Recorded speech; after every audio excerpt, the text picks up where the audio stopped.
join later, because of course, as students of City Campus, a lot of your colleagues are working or doing business and other things. So we can't wait. Many of them would actually, uh, you know, make do with the recordings, especially when they are not able to attend.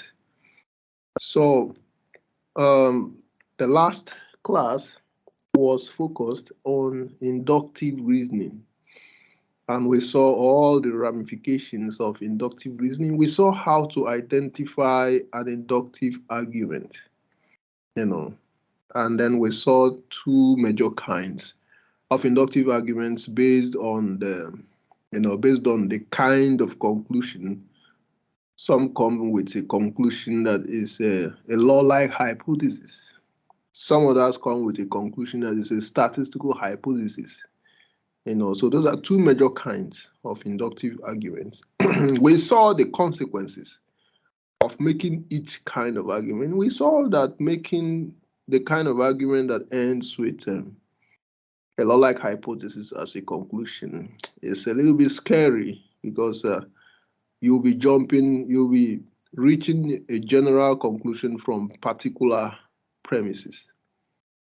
And then we saw that it's a little bit safer to make an inductive argument with a statistical hypothesis as its conclusion, because the statistical hypothesis is a little bit more faithful to the particular premises, and it's also a particular statement. The statistical hypothesis itself is a particular statement, not a general statement.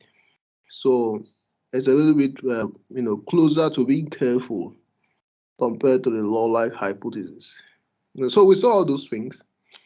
There are also some inductive fallacies, but we couldn't treat them. We'll be treating them in our next class when, at least one of them, in our next class when we do causal reasoning. So just a few seconds before we start, I'm going to have to connect my stuff to a power source so that we'll be ensured of power throughout the lecture. So just give me a few seconds.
Okay, so I'm back on track and we are set to move on. So today we're looking at causal reasoning. Causal reasoning.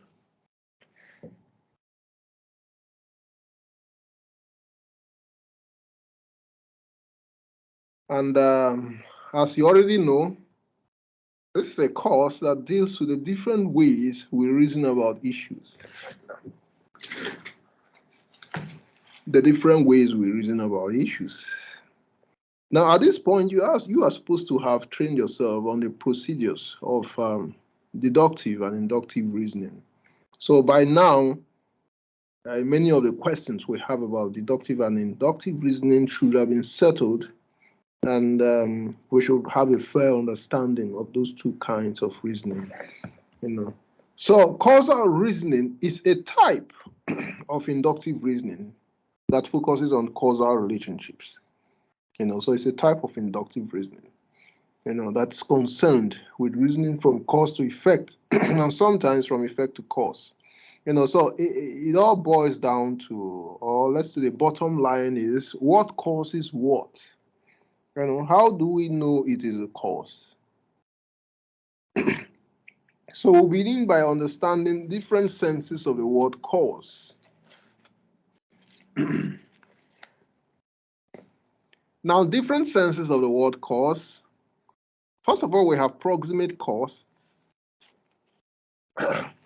which is the immediate cause of something, even if that thing has more remote and foundational causes. Example, Samson decided to become an armed robber. They put him in a situation where he engaged in a shootout to the police, and the police killed him. So a proximate cause is the immediate cause of something. Now, the immediate cause of Samson's death is a shootout, is the decision to become an armed robber, because that decision ultimately brought him up against the police, and then he lost his life. So apart from proximate or immediate cause, there will be other causes. Now, we have contributory cause, which is a cause among many other causes. So whenever there are two or more causes, each of them is a contributory cause. For example, a distressed economy contributed to Samson's decision to become an armed robber and hence to end up being killed by the police. So among the many things that has ultimately led to Samson's death is a distressed economy. Because if the economy wasn't in distress, Samson probably wouldn't have become an armed robber. Let's say the economy was like that of Netherlands, for instance. In Netherlands, whatever you do, you are on an allowance. If someone is, not employed, then you have to go through certain documentations, and then you'll be placed on a kind of salary for those who are not employed. And I think the last time I was in Netherlands, that salary was around 500 and something euros a month. That should be able to give you all the food to eat in a month, even give you accommodation, and solve a lot of problems. So if that was the case, then probably Samson wouldn't have been so desperate. It's possible that in a distressed economy, Samson was actually going hungry. Probably Samson wouldn't eat in the morning, wouldn't eat in the afternoon, and then in the evening he will be looking for where to eat. If he's not lucky, then he probably wouldn't eat the whole day. That's what being unemployed in a distressed economy means. So a distressed economy could be a contributory cause to Samson's death. Then we have necessary cause, or a cause, or cause as necessary condition. When something is a necessary condition for another thing, without it, the other would not exist. So if something is a necessary cause, it means that if it is not there, you can never see the effect. If it is not there, you can never see the effect. Example, without oxygen, life is impossible. If oxygen is not there, then you will never see life. That's what it means to be a necessary cause. Then we have sufficient cause, or cause as sufficient condition. Something could be a sufficient condition for an effect if the presence of that thing is adequate for the presence of the effect. One does not need to express doubt at seeing the effect when she sees the condition. Example, to be prevented from inhaling oxygen for 20 minutes is sufficient condition for death. So sufficient cause is when all the conditions for an occurrence or an effect have been satisfied. In that case, there will be a sufficient cause for it. When all the conditions for something has been satisfied.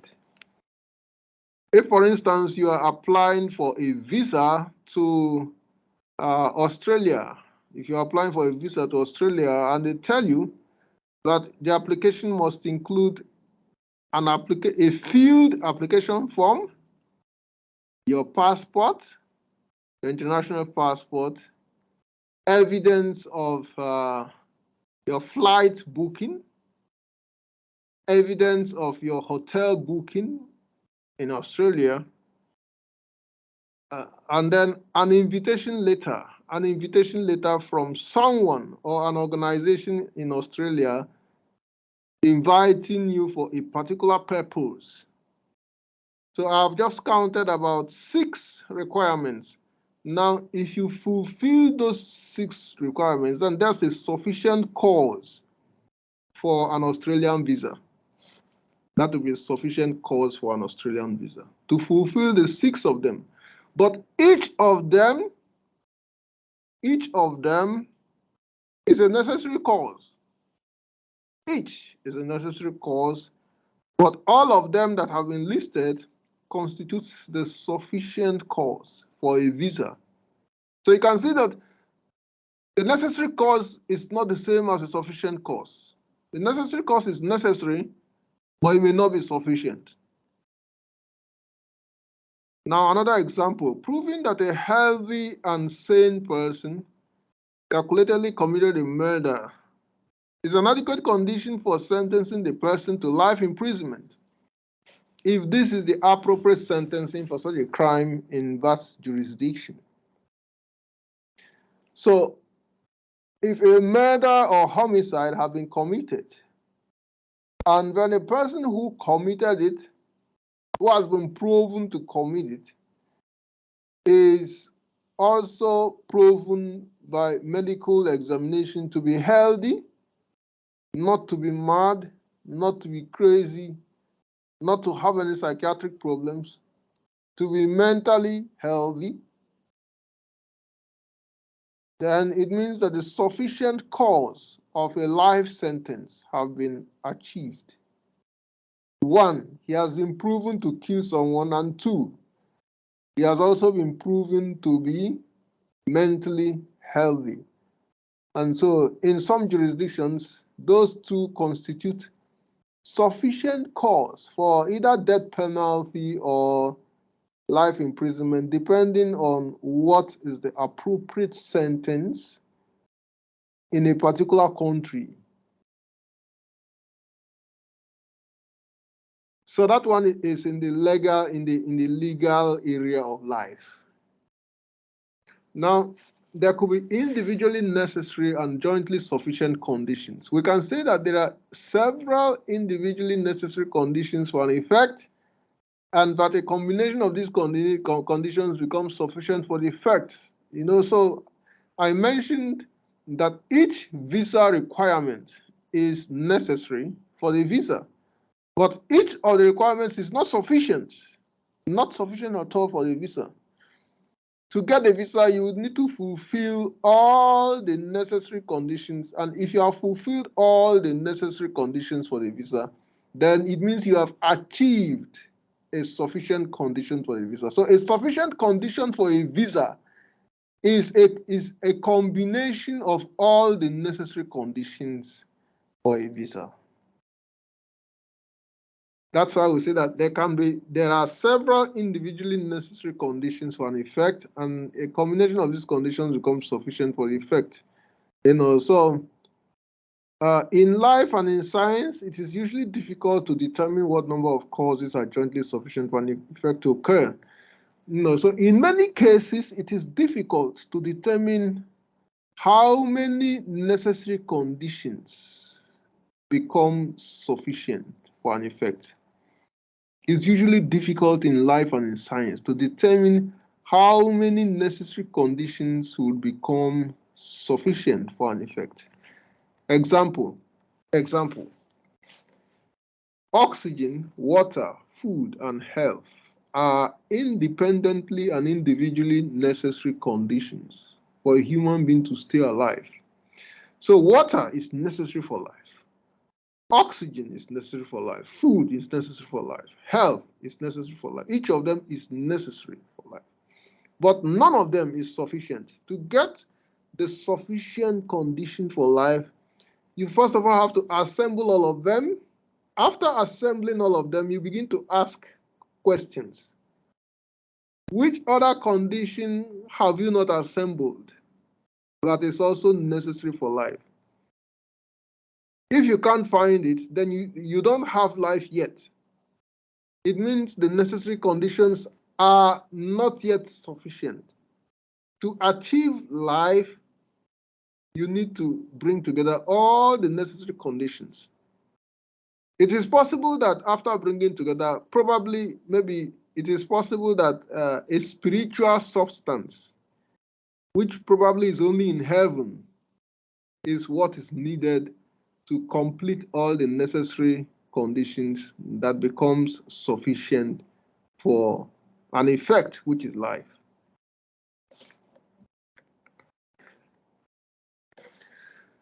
Now, having seen the differences between necessary and sufficient cause, let's look at probabilistic cause. Now, probabilistic cause is the opposite. It is the opposite of necessary cause.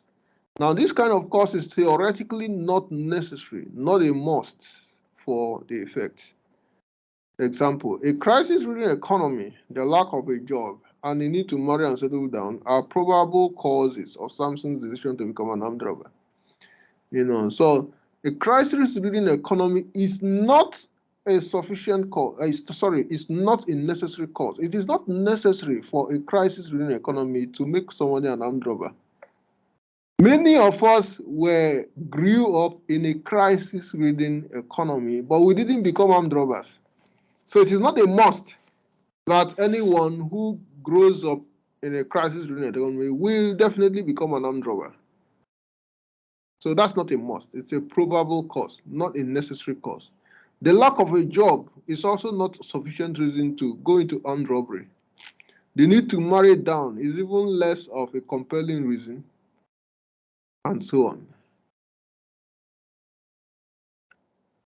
Causal agent as a cause. A causal agent is also a cause. So a causal agent is when we normally refer to human beings as cause. Not just human beings, probably other animals. An animal could cause something. We'll call it a causal agent. Example, Clement is the cause of the crisis. Now, having seen this sense of causes, let's see two major senses of cause. They are causal chain and causal web. Now, causal chain is when there are so many causes, each one leading to another.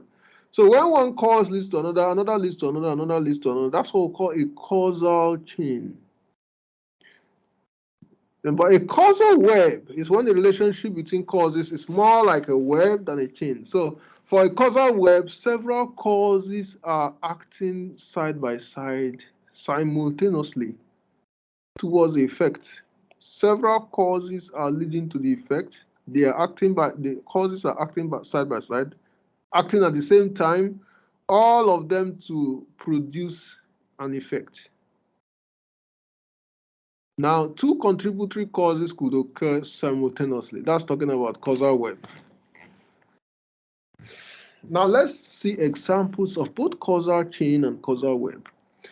Now, this is an example of causal chain. Samson graduated but couldn't find a job. So the whole story of Samson begins with a graduation and a failure to find a job. Then he attempted self-employment, but did not show enough determination to succeed in his chosen craft. So he went into self-employment, but that didn't also work. Then he went to a bar one day and met a friend who introduced him to a gang. Samson agreed to join the gang because he was hungry and out of cash. He joined the gang and became an armed robber. So that's one. And then it led to the next one. He and his gang had a number of successful robberies. But on one of those escapades, they ran into police. There was a shootout and Samson was hit. Samson was rushed to hospital where he died of gunshot injuries. So you can see a long causal chain beginning with when Samson graduated and couldn't find a job. Because he couldn't find a job, he tried employment. Employment failed. Because employment has failed, he, self-employment has failed, he joined a gang. Joined a gang, and ultimately it led to a confrontation with the police. And the confrontation with the police got Samson fatally injured. And that's how Samson died. So it's a chain of causes. We call it a causal chain.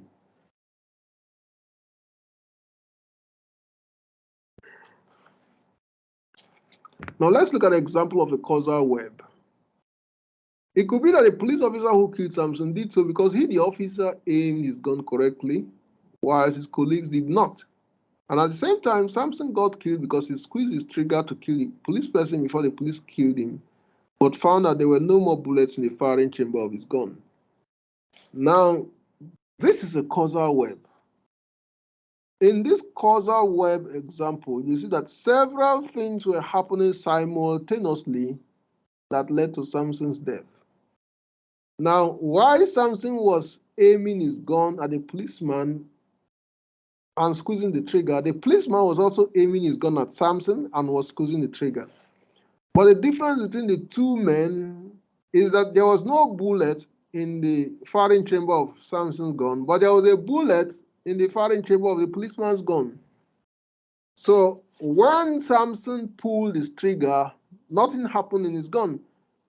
But when the policeman pulled his trigger, a shot was fired at Samson, which hit Samson. So it's a causal web. Several causes acting towards achieving the same effect.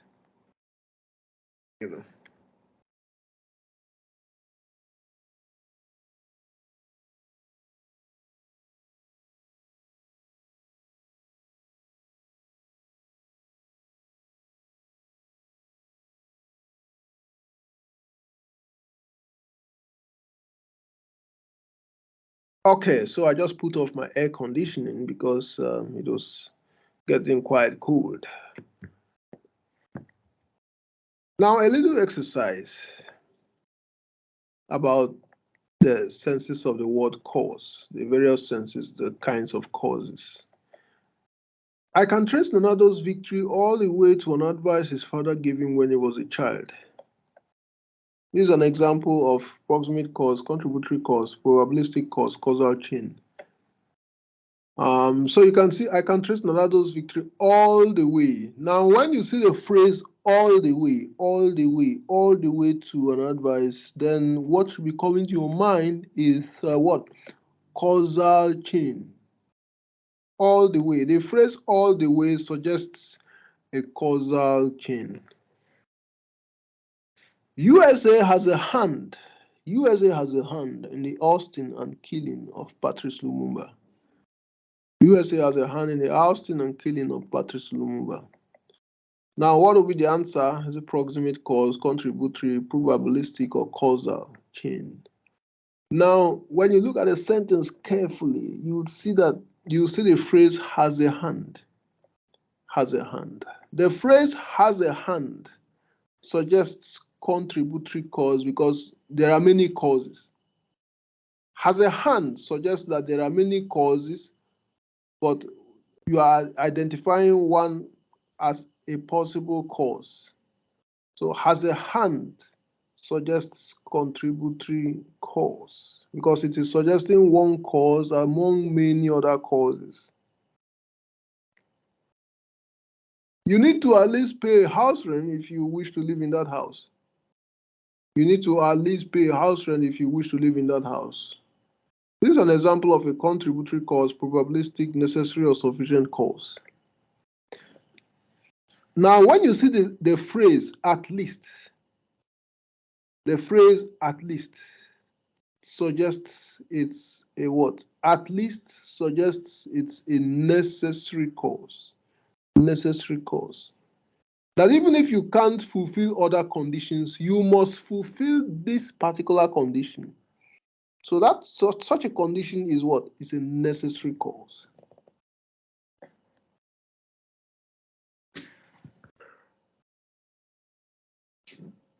Are you aware that the lady you dated is the reason why you did not do well in your exams? This is an example of necessary, contributory, probabilistic, or causal agent. Now, so this one obviously is what? Causal agent. Because human beings are causal agents.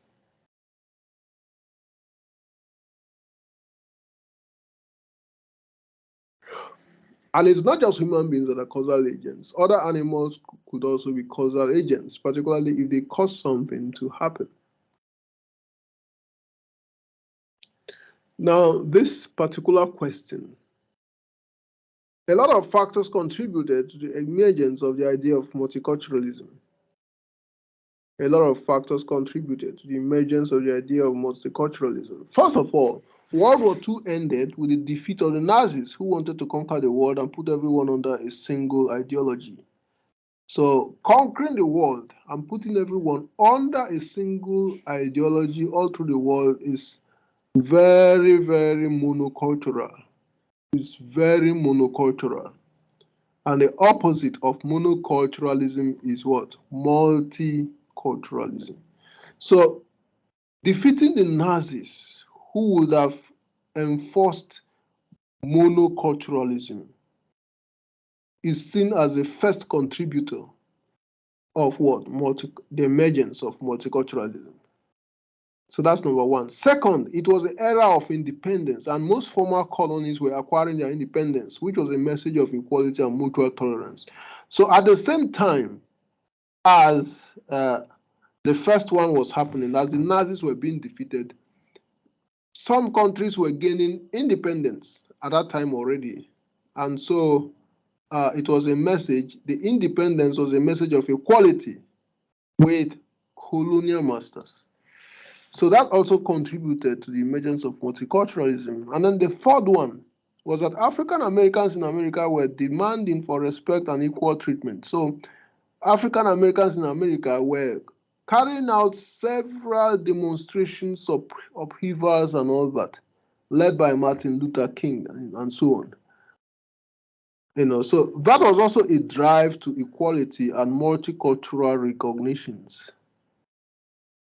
And then the fourth one was that the United Nations had made a declaration on the fundamental human rights. So fundamental human rights as a global law, that was when it emerged from the United Nations. So these four things or factors were contributing to the emergence of the idea of multiculturalism.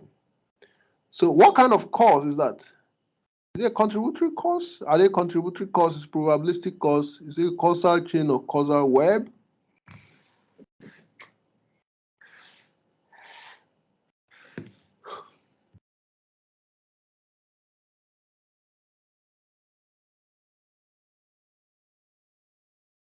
So you can say it's a causal web because all these factors were, contributing to multiculturalism at the same time, or let's say simultaneously, or let's say within the same period in history.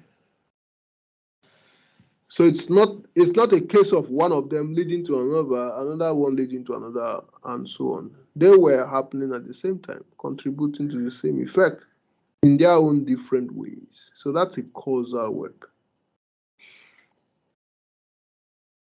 She died because she drank a heavy dose of poison. This is an example of a contributory cause, necessary, probabilistic, sufficient cause. Now, she drank a heavy dose of poison. So that's a sufficient cause. A heavy dose of poison is sufficient for death. So that wraps it up in our treatment of the different senses of the word cause. Now we have understood the different ways that something could cause something. Let's now look at certain ways that our minds identify causes every day. The ways in which our minds identify causes every day, even though we are not aware. We call those ways the informal causal reasoning patterns. The informal causal reasoning patterns.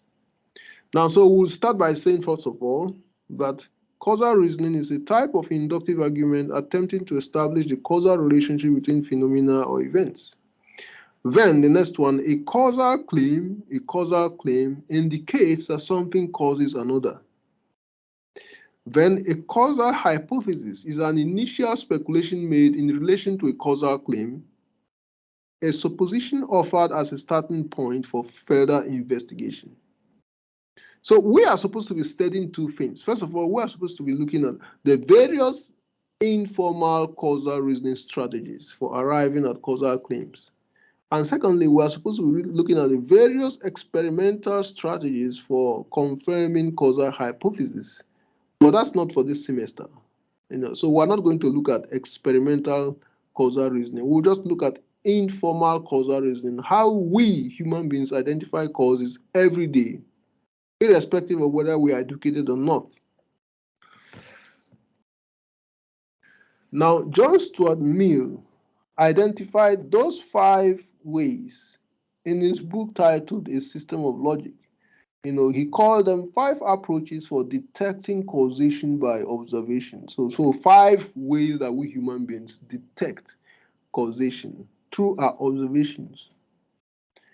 Out of that 5, we shall study only 3, and the 3 of them are the relevant difference reasoning, the common thread reasoning, and then the concomitant variation reasoning. So these 3, we're going to look at them right now to see how they work. So first of all, we'll look at the relevant difference reasoning. Now, this is a method of reasoning that identifies something that occurred differently from others as the cause of an effect. Identifies something that occurs differently from others as the cause of an effect. For instance, A is the difference among others, so A caused the effect. Let's see how it works with an example. Now, I have always taken tea and bread for my breakfast, but on a certain day last month, I fell sick shortly after my breakfast. Now, I treated a sickness and fell sick again last week after my breakfast. And then I asked myself why I have fallen sick on these 2 occasions after breakfast. And then it occurs to me that on these 2 occasions, I had taken a product which some of us call marmalade with a breakfast. I checked the information provided on the marmalade container and I saw that the product has expired long ago. So I suspect that this is the reason why I've fallen sick twice, especially after breakfast. Now, since I've always taken tea and bread without health implications, it means the expired marmalade becomes the relevant difference, or the difference that is relevant in explaining the possible cause of the 2 illnesses. So the expired marmalade becomes the difference in my breakfast that is relevant to explaining my 2 illnesses. Okay. Now, common thread reasoning. This is a method of reasoning that identifies something that occurred in all the instances that have led to a particular effect. A method of reasoning that identifies something that occurred in all the instances that led to a particular effect. For instance, A is a common thread among all the events, so A is the cause. A is a common thread among all the events, so A is the cause. Now let's see an example. Now, when I bought the marmalade some months ago, I had gone shopping in the company of my neighbors, and we had all bought the same stock of marmalade, which expired at the same time. Now, assume my neighbors are equally sick. They also trace the cause of their illnesses to the expired marmalades. It means we have all identified the expired marmalade as a common thread, in all the instances of this particular case or illness in the neighborhood. So, common thread is also a method that is used in conjunction with relevant difference reasoning. Now, when there's an epidemic in town or a pandemic, you have to start by diagnosing just one person. So you summon one person who is infested, have he or she tested, ask he or she questions to find out what has been occurring differently in her life. If you are able to use relevant difference reasoning to find out what has been happening differently in a patient's life, then the next thing is to test to confirm that the patient is saying the truth. Now, when you confirm that, then the next thing is to ask yourself whether what is wrong with the patient is wrong with the rest of the population who have the same symptoms. So you could use relevant difference reasoning to find out what's the problem with a particular patient, and then use common thread to ask and answer whether it has spread to other patients, whether that is what is causing the pandemic or epidemic. So common thread and relevant difference are two methods that are often used together to solve a serious problem or complex problem. But the third one, which is concomitant variation, the third informal causal reasoning strategy, is not at all like common thread or relevant difference. Now, concomitant variation is a method of identifying the degree of occurrence of something, identifying the degree of occurrence of something, rather than its simple presence or absence. So this is a method of identifying the degree of occurrence of something rather than its simple presence or absence. It's used when we cannot eliminate a particular cause from the environment. Example, carbon dioxide. Now, if you suspect that carbon dioxide in the atmosphere is causing a particular sickness, now you cannot start by eliminating carbon dioxide from the atmosphere, because carbon dioxide is always in the atmosphere. Remember that carbon dioxide is what is being, breathed out by plants. Now, if you suspect that carbon dioxide, which is always in the atmosphere, is causing a certain problem in the society, then it wouldn't be a question of whether carbon dioxide is present in the atmosphere, because it's always present. It would rather be a question of what is the degree or intensity of carbon dioxide in the atmosphere. Now, if the degree or intensity of carbon dioxide in the atmosphere is more than normal, then it begins to explain why there's a problem in the society. Now, this method is useless. It is useless to use relevant difference or common thread to identify carbon dioxide as a cause of ill health. You would rather use a method that measures its degree or intensity.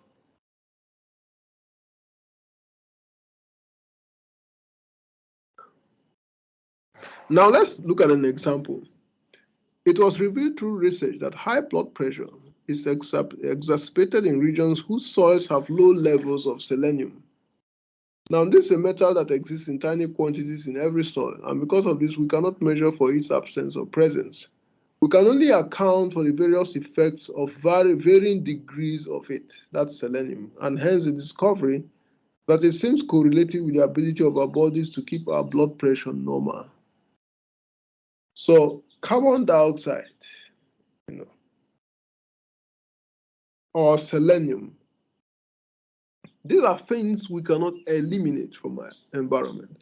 Every soil contains selenium, but we are now being told that if the level of selenium in the soil is too low, then those living above that soil will be having high blood pressure. Now, to discover why selenium is causing a problem, you cannot start by identifying its absence or presence, because it's always in the soil. Every soil has selenium. Rather, you start by asking, what is the proportion of selenium in the soil? What is the quantity? What's the percentage? What's the intensity? If it is abnormal, then you begin to suspect that it's the abnormality rather than the mere presence that is causing a problem. So that's where concomitant variation is very useful. We can only account for the effects of varying degrees of it, that's selenium, and hence the discovery that it seems correlative with the ability of our bodies to keep our blood pressure normal. Second example, it was discovered that high levels of sulfur dioxide pollution in the air was responsible for high rates of deaths in London between November and December 1952. High levels of sulfur dioxide was suspected to be responsible for a high death rate in London in 1952. Now, there is no way to eliminate sulfur dioxide from the air, so the experiment discovered the causal connection by comparing the increase and decrease of the effect, which is the number of deaths per day, to the daily variation in the degrees of sulfur dioxide fumes in the air. So what the experiment did is to measure the daily fluctuations of carbon sulfur dioxide in the air, and then to measure the rate of deaths per day. And that's how they discovered that when there was a lower level, on days when there were lower levels of sulfur dioxide, people died less. And then on days when there were higher levels of sulfur dioxide in the air, people died more. So that's concomitant variation. Now a little exercise. Kofi has had accidents with 6 of his cars in the last 3 months. Kofi has had accidents with 6 of his cars in the last 3 months. This is an example of what? Relevant difference, common thread, concomitant variation, false common thread. Anyone with an idea?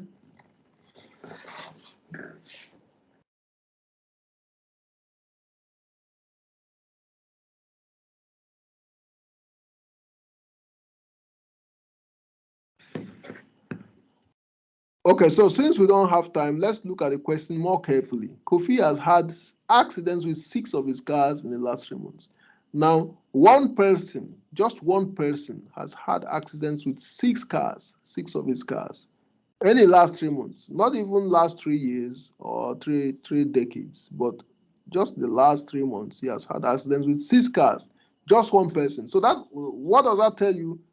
Obviously, it tells you that Kofi is the common thread running through all the accidents. And so Kofi must be the cause of the accidents. Now, there's an unspoken understanding that those who were trained in European and American universities are better equipped for their jobs and should be given more promotions. This is an example of a relevant difference, common thread, concomitant variation, false common thread. Now, you start to answer this question by looking at the question carefully. There is an unspoken understanding that those who were trained in European and American universities, are better equipped and should be given more promotion. So, an unspoken understanding. And the understanding is that those who were trained abroad are more likely to do better and are more likely to have been better trained. So that means that better training is a common thread running through those who have been trained abroad, at least before they begin to work back home again. So the answer will be either common thread or false common thread, depending on your beliefs. Either common thread or false common thread. Your computer is more likely to last longer if it's an Apple product. Your computer is more likely to last longer if it's an Apple product. This is an example of a relevant difference, common thread, concomitant variation, false common thread. So how did we discover that your computer is more likely to last longer if it's an Apple product? What method did you think was used?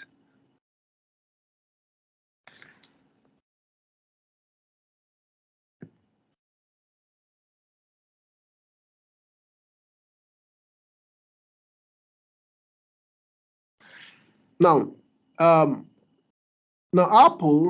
is a company that builds computers, but Apple is not the only company building computers. So we have computers from other companies such as HP, Dell, and so on. So now the question is, why do Apple hardware?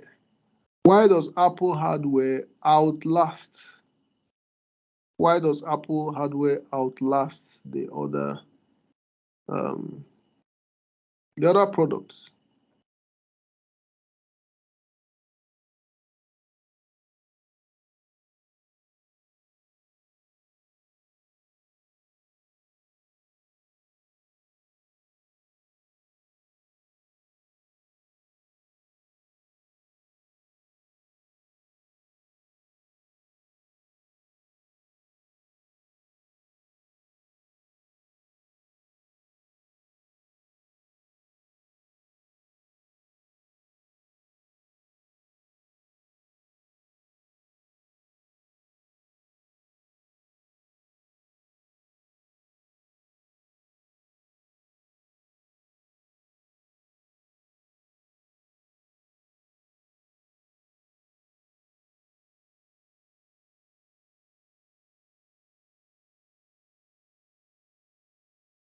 Okay, so I was saying that all computers are made of hardware. Hardware is the computer itself, and then software refers to the programs you put in it. Now, so all computers have hardware, but why does that of Apple last longer than others? And that will be because Apple has reinforced. If you know the meaning of the word reinforced, Apple has reinforced its product to last longer compared to other products.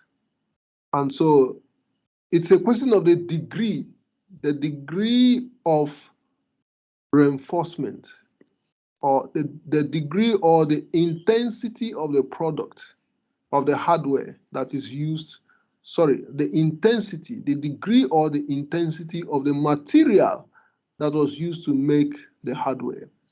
And so it appears that Apple invests more material in making its hardware compared to the other, companies. When, for instance, you buy a laptop from Hewlett Packard, a HP or Dell, you find out that it's a light, weak, flimsy, and very light plastic. But if it is a laptop from Apple, you see that it is heavier, made of a stronger material, and then is less likely to develop problems, even if it is thrown around. So the answer to why, Apple products are more likely to be to have better duration or to last longer is what? Is concomitant variation. It is with concomitant variation that you find out whether Apple products last longer. Because if Apple products last longer, then it's a question of the degree of strong materials that Apple uses to manufacture its laptops. So the answer is concomitant variation.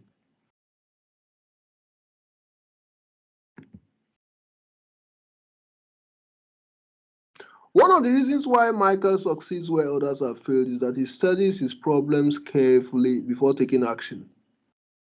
So Michael succeeds where others have failed. What is the answer?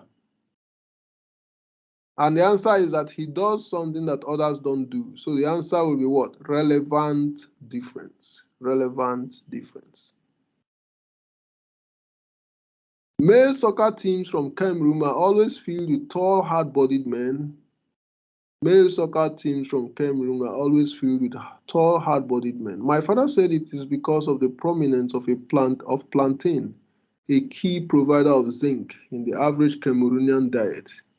So this is an example of what? Relevant difference, common thread, concomitant variation, false common thread.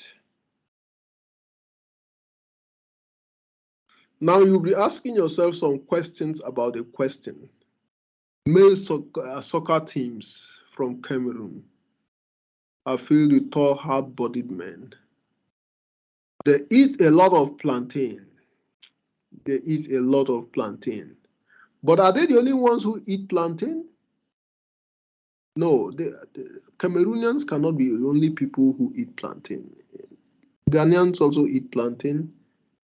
Plantain is also eaten in other African countries. So the question will be, what is the difference in the degree to which Cameroonians eat plantain? Probably Cameroonians consume more plantain compared to other Africans, and because of that, they are producing tall, able-bodied men, or let's say tall, hard-bodied men.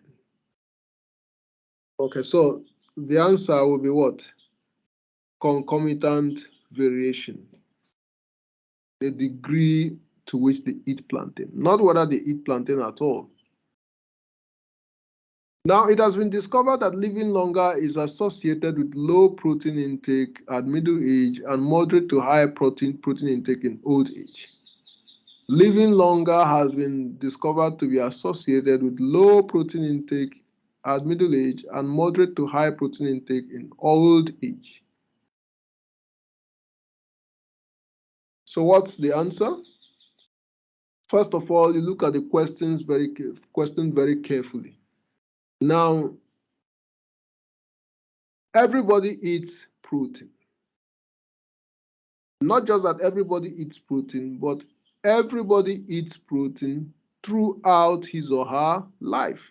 So protein is always there in food if you want to be healthy. There is no way you can remove it.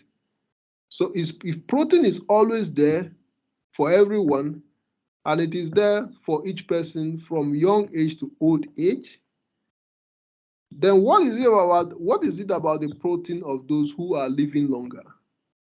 We are told that those who are living longer are taking more protein. So the question is the degree of protein you are taking, not whether you are taking protein at all. So the answer is what?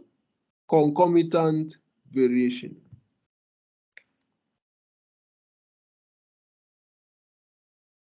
So that's that about the three informal causal reasoning patterns: relevant difference, common thread, and concomitant variation. Now let's look at what we call causal fallacies, or fallacies of causal reasoning, or bad causal reasoning. We've seen good causal reasoning. Now it's time to look at the bad ones, the bad causal reasonings, or ways in which we should not identify causes. These fallacies are committed when the link between an alleged cause and effect depends on a causal link that does not exist. When a link between an alleged cause and effect depends on a causal link that does not exist. Now, the first causal fallacy we're looking at is what? Or instance of bad causal reasoning. It's called the post hoc ego propter hoc. The post hoc ego propter hoc, or fallacy of inferring causality from chronology. Now, chronology means time. Chronology means time sequence. Time sequence. That's what chronology means. Example: for the first time today, I took beans for breakfast. For the first time today, I took beans for breakfast. And then I performed wonderfully in my mathematics test. Therefore, a breakfast of beans is very crucial to mathematical proficiency.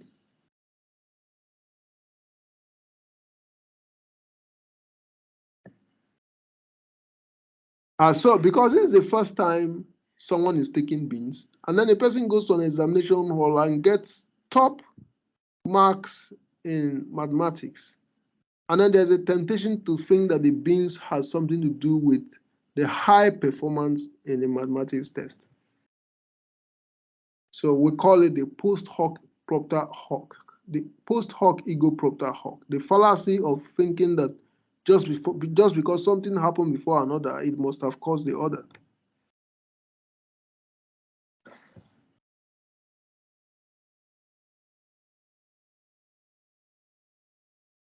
Now let's give another example of the post hoc ego propter hoc. Now you can say that the president and the vice president had an argument before the economic recession. So the argument between the president and the vice president is the cause of the economic recession. So that's a fallacy of another. It may have caused the other. Then we have non-causal pro-causal. Non-causal pro-causal. or the fallacy of exchanging or confusing cause for effect. The fallacy of exchanging or confusing cause for effect. Example, Michael is a poor student because he performs poorly in examinations. Michael is a poor student because he performs poorly in examinations. But the correct thing is that Michael performs poorly in examinations because he's a poor student, not the other way around. He performs poorly in examinations because he's a poor student.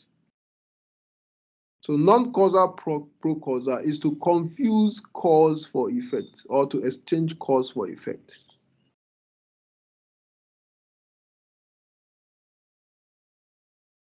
Oversimplified cause. This occurs when there are many causes and the argument identifies only one of them as a cause.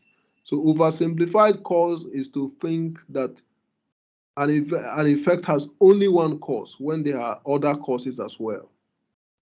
Example, the Cameroonian team won the trophy because their coach is paid a higher salary. The higher salary alone cannot win a match because salaries don't develop legs and play in the football pitch. The match was won by players. And so if the salary has something to do with the success or the victory, then it means that the salary actually motivated him to become a better coach. And because he became a better coach, his team was playing better and then they won. So you cannot say the salary, just the salary, is the cause of the victory. Then we have false common thread. False common thread. This is when we infer a common thread as a cause when it is not. Example, all the academically bright guys in my class have cars, so I'll get a car as part of my desire to be academically bright. Now, so having a car has almost nothing to do with your academic performance. Confusing correlation with causation. Confusing correlation with causation. Now, just because two things occur together does not mean there's a direct causal relationship between them. Example, each time a car moves, we see smoke coming from the exhaust tube. Therefore, the smoke causes the car to move.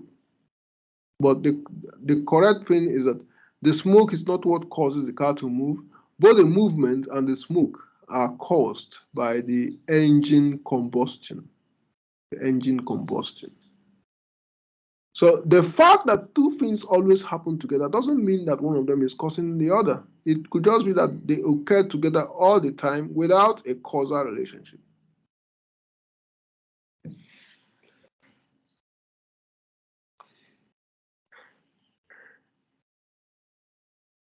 Now we come to the interesting fallacy of slippery slope.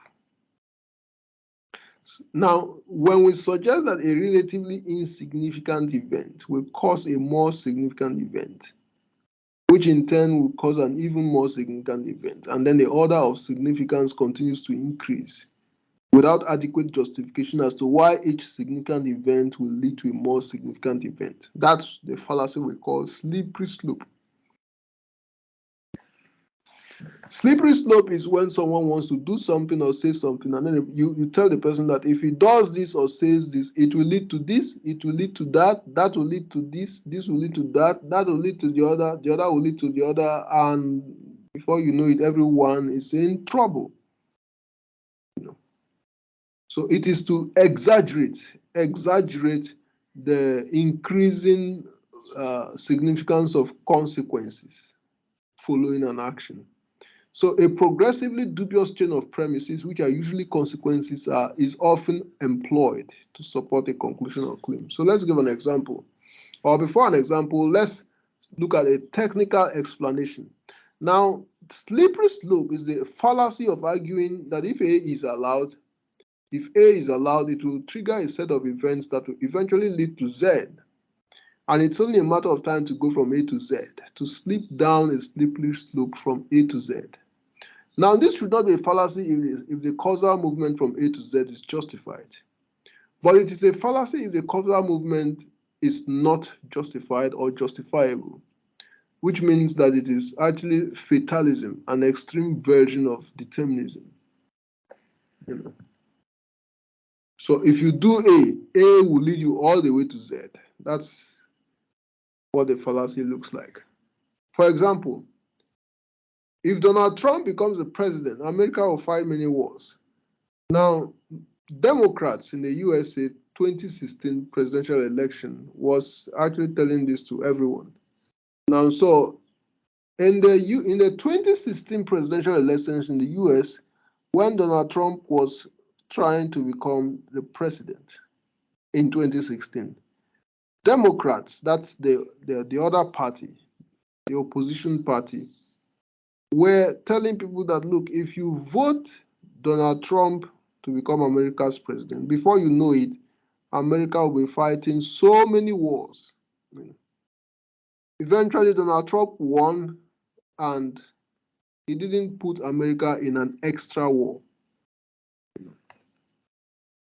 So that means that renders the argument the Democrats were making in 2016 as what? A fallacy of slippery slope. Second example, it is wrong to believe in God, because then you would eventually believe in not just God, but all kinds of spirits. It is wrong to believe in God, because then you will eventually believe in not just God, but all kinds of spirits. And then you come to believe that spirits have all kinds of power, which we call superstition. And then you will also come to believe that inanimate objects have spirits, which we call animism.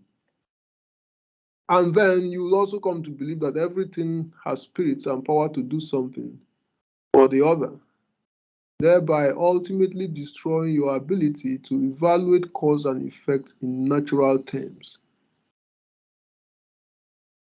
So this is an argument that if anyone believes in God, then these are all the consequences that the person is facing.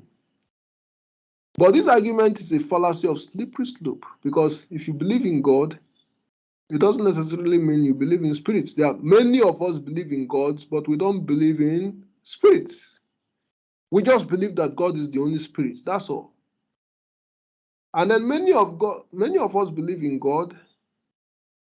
Even some of us who believe in God and spirits, do not believe that inanimate objects can have spirits.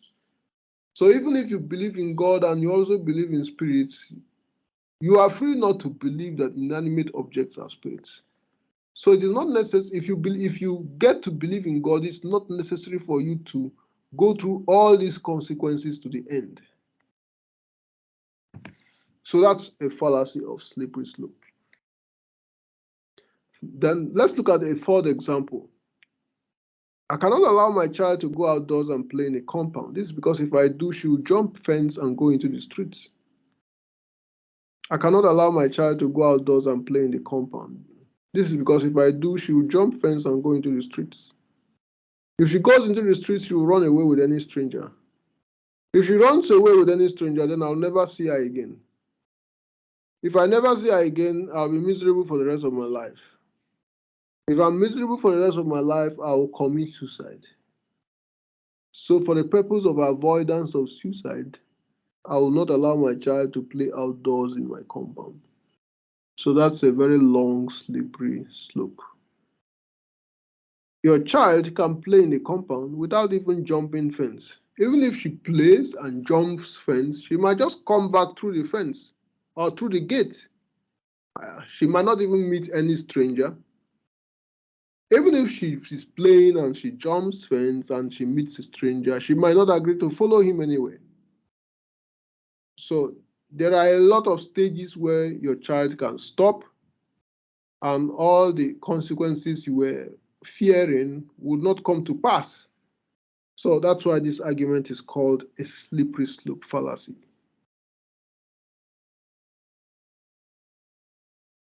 Now, let's look at some questions, some exercises. I noticed that most of the great people in this country attended the Achimota High School, so I will attend that school because I want to be like them. This is an example of a false common thread of our simplified cause, confusing correlation with causation, relevant difference. Now, I noticed, so you look at the question carefully to determine the answer. I noticed that most of the great people in this country attended Achimota High School. In other words, Achimota High School is a common thread that is running through most of the great people in the country. So I will attend that school because I want to be like them. So the question is whether it is a common thread or a false common thread. If you believe that most of the great people in this country pass through Achimota High School, then it's a common thread. Achimota High School is a common thread of greatness. But if you don't believe that most of the great people in the country pass through Achimota High School, then it's a false common thread.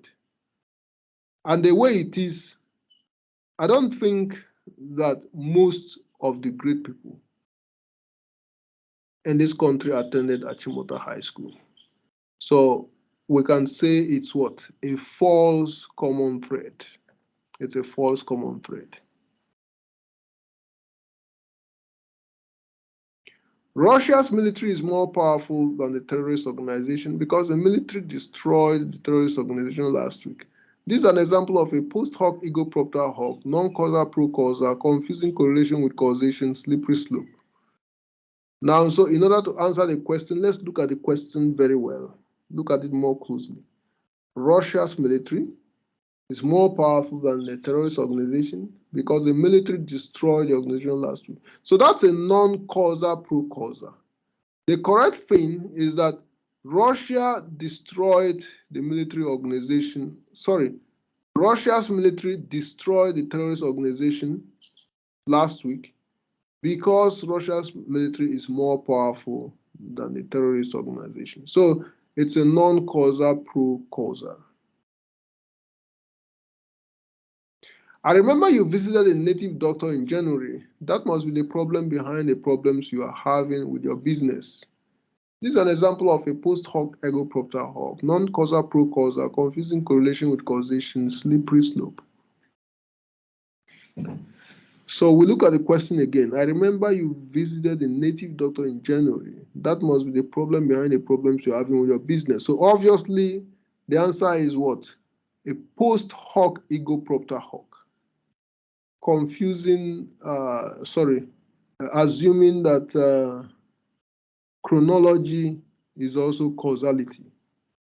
Chronology is not automatically causality. You can attribute Gabriel's success as a lawyer to the support he receives from his wife. You can attribute Gabriel's success as a lawyer to the support he receives from his wife. This is an example of a false common thread, oversimplified cause, confusing correlation with causation, and relevant difference.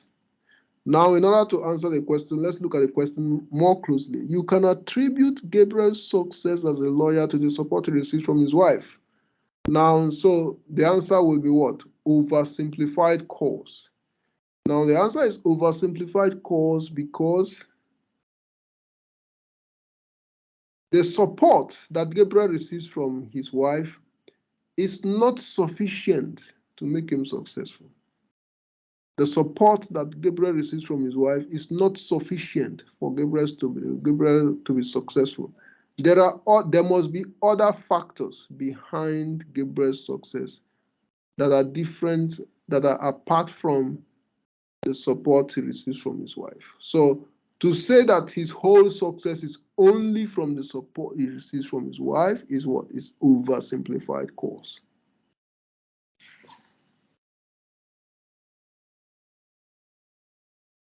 Each time I win a game of chess at the club, I happen to have mistakenly used the wrong key to attempt to lock my front door. So whenever I mistakenly use the wrong key to lock my front door, I know I will win a game of chess at the club. This is an example of a false common thread, oversimplified cause, confusing correlation with causation, relevant difference. Now, each time I win a game of chess, I happen to have mistakenly used the wrong key to attempt to lock my front door. So there is definitely a correlation with using the wrong key mistakenly and then winning a game of chess. And he's referring to each time I win a game of chess. So it might have happened several times, not just once. So whenever I mistakenly use the wrong key to lock my front door, I know I win a game of chess. So Because it has happened more than once and it appears to be a correlation, the answer is what? Confusing correlation with causation. So that's the end of the class. Next week, we'll be looking at informal fallacies. And so I'll pause at this point to take questions from anyone who has questions. When we're finished responding to questions, then we'll start uploading the recording. So does anyone has any questions so that we can attend to it before we start uploading the recording?